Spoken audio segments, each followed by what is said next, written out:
Okay, Assalamualaikum and selamat sejahtera. So now let's discuss the handouts of kingdom Plantae. Okay, so we look at the classification of kingdom Plantae. Okay, so first of all, for kingdom Plantae, it will be divided into 4 groups. The first one we call as Bryophyte, second Teletrophic, third Gymnosperm, and the last one Angiosperm.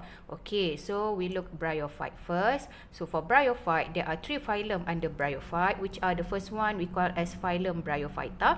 So the example of phylum Bryophyta is Polytrichum species. And then second phylum are phylum Hepatophyta. So the example is Marchantia species. Another one, phylum Entocerophyta. The example is Entoceros species. Okay, so we look at the first criteria. So for Bryophyte, okay, based on the presenting of vascular tissue, so since Bryophyte is non-vascular plant, so means that there is no xylem and also phloem in Bryophyte. Okay, and Bryophyte also there is no true root, stem and leaf. So for dominant generation for Bryophyte, its gametophyte generation is dominant. So remember, in the 4 groups of kingdom Plantae, only Bryophytes, the gametophyte generation is dominant. If you compare with another groups in kingdom Plantae, okay, for the example Pteridophyte, Gymnosperm and also Angiosperm, so all of the sporophyte dominant, all of the generation, sporophyte generation is dominant except for Bryophyte. Okay, and then dependent generation. So since gametophyte generation is dominant for Bryophyte, so sporophyte will depends on gametophyte for water and nutrient. Okay, then Homosporus or Heterosporus. So this one we look at the types of spore. So for Bryophyte, it is Homosporus. So remember, what is the meaning of Homosporus? Means that it will produce only one type of spore. So from this spore, it can be produced into either male gametophyte or female gametophyte. And then the reproductive structure for Bryophyte, the male gametangia we call as enteridium. So enteridium will produce enterozoite. So enterozoite means flagellated sperm. While the female gametangia we call as archegonium. So archegonium will produce oosphere or egg. Alright, and then for fertilization required water or not. So for Bryophyte, its reproduction depends on water. Because of what? Water as a transport medium for motile sperm cell. So water is needed for the sperm to swim towards the archegonia. So that's why the reproduction for Bryophyte, it needs water. Okay, so this is the important structure of Bryophyte. So remember, the first diagram here, actually this is the diagram of Polytrichum species. So the upper part here is the sporophyte generation, and then the leafy structure here is the gametophyte generation. Okay, and then this one we call as Marchantia species. So you have to differentiate in between which one is the male gametophyte, which one is the female gametophyte. Okay, so now we proceed to the Pteridophyte. So for Pteridophyte, there are 2 phylum under Pteridophyte, which are the first one we call as phylum Pteridophyta. So the example of Pteridophyta is Dryopteris species. And then the second phylum we call as phylum Lycophyta. So the example of Lycophyta, there are 2 examples here.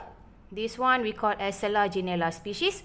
The other one is Lycopodium species. Okay, and then for presenting of vascular tissue, which is xylem and phloem. So starting from Pteridophyte, okay, so all of the groups in kingdom Plantae, okay, start from Pteridophyte, means that Pteridophyte, Gymnosperm and also Angiosperm. So all of this, it has vascular system. But for Pteridophyte, it presents of simple vascular system, which is its xylem composed of only trachea, while its phloem consists of only sieve tube. And then presenting of true root, stem and leaf. So for Pteridophyte, it is already present of true root, stem and leaf, which is the sporophyte is differentiated to become true root, stem and leaf. And then for dominant generation, for Pteridophyte, sporophyte generation is dominant. So dependent generation, so this one sporophyte independent from gametophyte. Okay, and then for Homosporus or Heterosporus, for Pteridophyte, it is depends on the specific species in Pteridophyte. So for example, for Homosporus, okay, it will appear in the Lycopodium species. and also Bryopteris species. But for Heterosporus, it is for Selaginella species. So remember, Homosporus means it will produce only one type of spore. So means that from the same spore, it will produce both male gametophyte or female gametophyte. But for Heterosporus, it will produce two types of spore, which are microspore and also megaspore. So microspore will develop to become male gametophyte, while megaspore will develop to become female gametophyte. Okay, and then the reproductive structure for pteridophyte, the male gametangia is also we call as enteridium.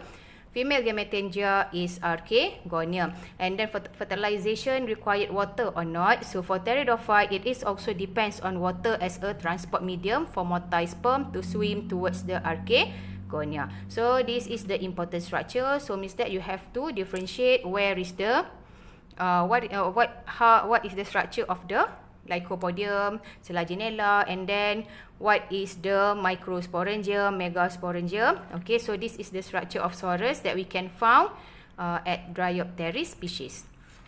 Okay, so now we look at Gymnosperm. Okay, so for Gymnosperm, there are 4 phylum under Gymnosperm. The first phylum we call as phylum Coniferophyta. So the example is Pinus species. And the second phylum is phylum Cycadophyta. So the example is Cycas species. And then the third phylum is phylum Ginkgophyta. The example is Ginkgo species. Another one phylum is phylum Gnatophyta. The example is Gnathum species. Okay, so for Gymnosperm, it is also presence of vascular system. Okay, but the xylem only have trachea except for Gnatophyta. And phloem only have sieve tube but no companion cell. Okay, and then presenting of true root, stem and leaf. So for Gymnosperm, it is presence of true root, stem and leaf. And then the dominant generation for Gymnosperm is sporophyte generation. So means that gametophyte will depends on sporophyte. Okay, and then for Gymnosperm, it is Heterosporus. The reproductive structure of Gymnosperm we call as cone. Okay, and then fertilization required water or not.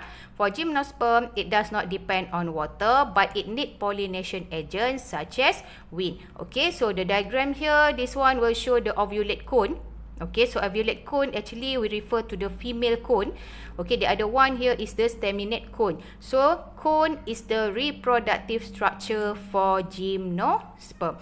Okay, now we look at the last group in kingdom Plantae, which is Angiosperm. So for Angiosperm, it will be included in only one phylum, okay, that we call as phylum Anthophyta. But you have to classify it based on its class. So there are 2 classes under phylum Anthophyta. The first class we call as class Monocotyledonnae. The second class class Dicotyledonnae. Okay, so the example of Monocotyledonnae is Mangifera indica. Dicotyledonnae is Zimis. Okay, so the presenting of vascular tissues, xylem and phloem. So for Angiosperm, it will presence of vascular system. Okay, and the xylem consists of both trachea and vessel element, and phloem consists of both sieve tube and companion cell. Then Angiosperm also has true root, stem and leaf. Okay, the dominant generation is the sporophyte generation. So means that gametophyte will depends on sporophyte. Angiosperm also is a Heterosporus. Remember, Heterosporus means it will produce 2 types of spore, which are microspore and also megaspore. So the reproductive structure for Angiosperm is flower. And Angiosperm also does not depends on water, but it needs pollination agents such as insect, animal and wind. Okay, so actually Angiosperm is a flowering plant. Okay, so that's why since it is flowering plant, so it has flower. So this flower, it has petal. So this petal can attract the pollination agent, for the example, insect and also animal. Okay. So that's all for the classification of kingdom Plantae. So you can refer to your handouts. Okay, so thank you.